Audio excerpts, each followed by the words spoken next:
Jumatatu saa 1:33. Mimi naitwa Mzee Mzima Kamadi ya Mata. Na kama nilivyokuwa nimekudokezea hapo awali, tunaangazia fedha, tunaangazia jinsi taratibu na tunaangazia jinsi implementation ama utekelezaji wa masomo ya bure katika ECDE itakavyotekelezwa. Kwa ufupi, katika shule za chekechea itakavyotekelezwa kulingana na county government ya Nairobi, ama kwa mujibu wa serikali ya county ya Nairobi, ni kwamba takriban wanafunzi 14,000 watakuwa wanajiunga na shule hizi kuanzia mwaka katika kipindi hiki cha kifedha mwaka 2018 2019. Kunisaidia kufahamu haya yote si mwingine ni bwana Geoffrey Kerosi, ambaye ni mtaalamu wa masuala haya ya uongozi na vile masuala ya public finance, na vile ukitembea pale kwenye YouTube utampata akizungumza masuala haya ambayo tunayazungumza asubuhi. Karibu tena ndugu yangu asubuhi. Asante sana bwana Maya. Natumai umekuwa na asubuhi njema. Yes. Karibu sana. Tunapozungumza kuhusiana na masuala ya ECD, nini ambacho kuja kwa akili ya mtu? ECD ni early childhood development, na hivyo jambo la kwanza ambalo linakuja kwa akili yako ni kwamba kuna ile shule ya chekechea ambapo watoto wadogo wanafunzwa ndio waweze kuingia shule ya primary school. So it's about child development. Kwa hivyo ile shule ya kwanza kitambo tulikuwa tunaita nursery. Yeah. Lakini unajua siku hizi si kama kitambo. Daraja 3 ambazo unapitia kabla ile yako ya kuweka mkono upande ule mwingine.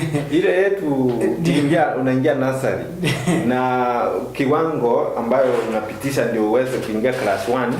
Unaambiwa upitishe mkono juu ya kichwa, ukigusa sikio ile nyingine, basi wewe umehitimu. Kaunti ya Nairobi imesema kwamba masomo katika ECD inafai kuwa ni bure bila chochote. Mwanafunzi anapaswa kuingia katika shule bila kulipa chochote. Ndio. So ndio tunataka tuangalie asubuhi hii, je, ili litaweza kuwezekana? Bila kutoa jumbe zako nitakuwa nazisoma kadri tunavyoendelea na mazungumzo yetu hapa ndani ya 99.9 Sauti ya Mtaa. Je, hizi shule za ECD zinapaswa kuwa na nini ambazo zinapaswa kuwa huko, na kivyo vyote vile nani ambaye anapaswa kuwajibika? Sisi tunazungumza hapa kuhusiana na shule hizi ama kuhusiana na kile ambacho kinapaswa kupatikana katika shule hizi za ECD. Mimi naitwa Mzee Mzima Kamadi ya Mata. Tuko na bwana Geoffrey Kerosi pale katika mitandao za kijamii. Facebook tafuta Mtaani Radio Sauti ya Mtaa, kwenye Twitter tafuta Mtaani Radio vile Sauti ya Mtaa, alafu vile Gkerosi @Kamadi ya Mata vile utakuwa unatuachia ujumbe wako, na bila shaka sisi tutakuwa tunapeperusha hapa ndani ya Mtaani Radio. So umesema ECD ni masomo yote ama ni darasa lote ambalo liko chini ya darasa la kwanza, ama masomo yote ambayo yako chini ya darasa ya kwanza. Naye mtu anajiuliza ni lazima mtu ataka kupitia ECD ama kwa ufupi kabisa hii ECD ni nini? ECD inamaanisha Early Childhood Development Education, na hii ni form of education yenye iko kwa Constitution of Kenya. Ukiangalia kwa 4th schedule ya Constitution ya Kenya kuna ECD kama one of the functions ya county government. Na under the education sector, ECD haiko peke yake. County government pia iko in charge of technical and vocational training. Ndio maana last time tulikuwa tunaongea juu ya zile vocational training za county. Kwa mfano ile yenye iko Waithaka, kuna nyingine hapa inaitwa Kinyanjui na kuna zingine. Hizo zote ni county vocational and technical training institutions. Lakini kwa sababu ya leo tunaongea juu ya ECD, na tutaangazia ni pesa ngapi zimewekwa kwa ECD, yule mgao allocation ya ECD lakini tutafanya tu comparison na hizo zingine. Unajua under ECD iko under education sector. Education sector iko pia na mambo ya youth affairs, kama youth empowerment.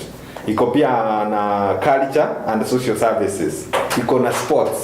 So kwa mfano saa hizi nilisikia waheshimiwa wakisema kwamba watajenga stadiums zitajengwa tu juu ya hii sector, na tutaangalia hiyo budget tu kwa ufupi, lakini sana mjadala wa siku ya leo tutaangalia mgao wa ECD, na pia tutajaribu kuona kama kuna ile fedha ya free ECD education.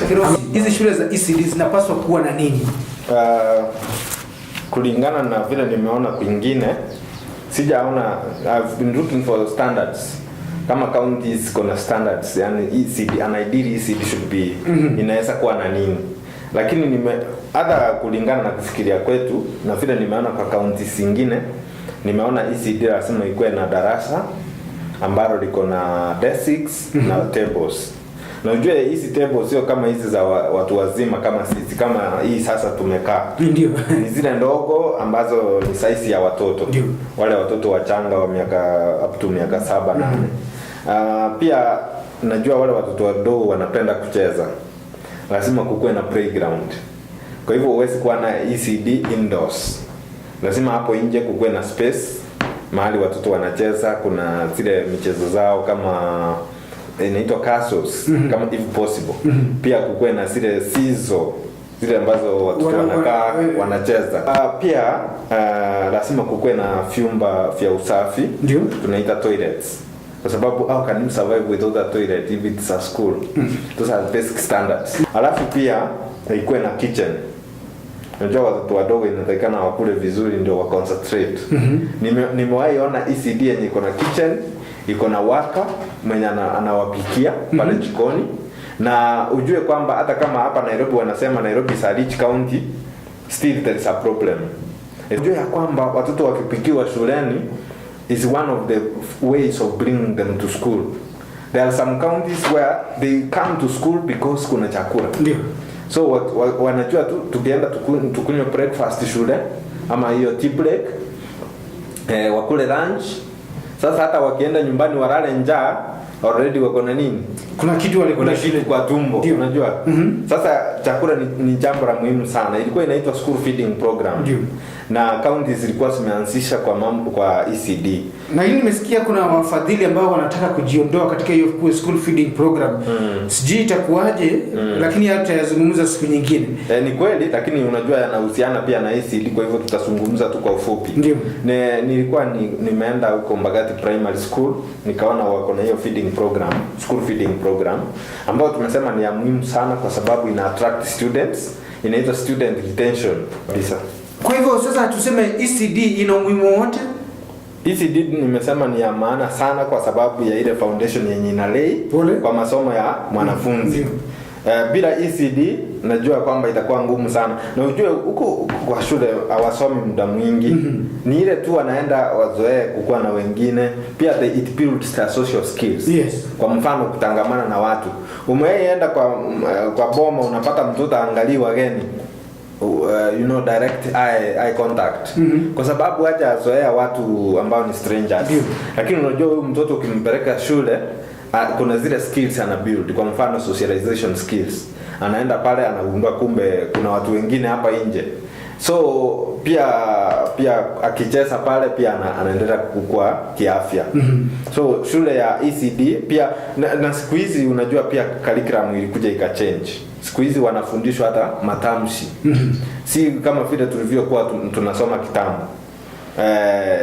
Sounds actually nowadays wako na kitu inaitwa sounds.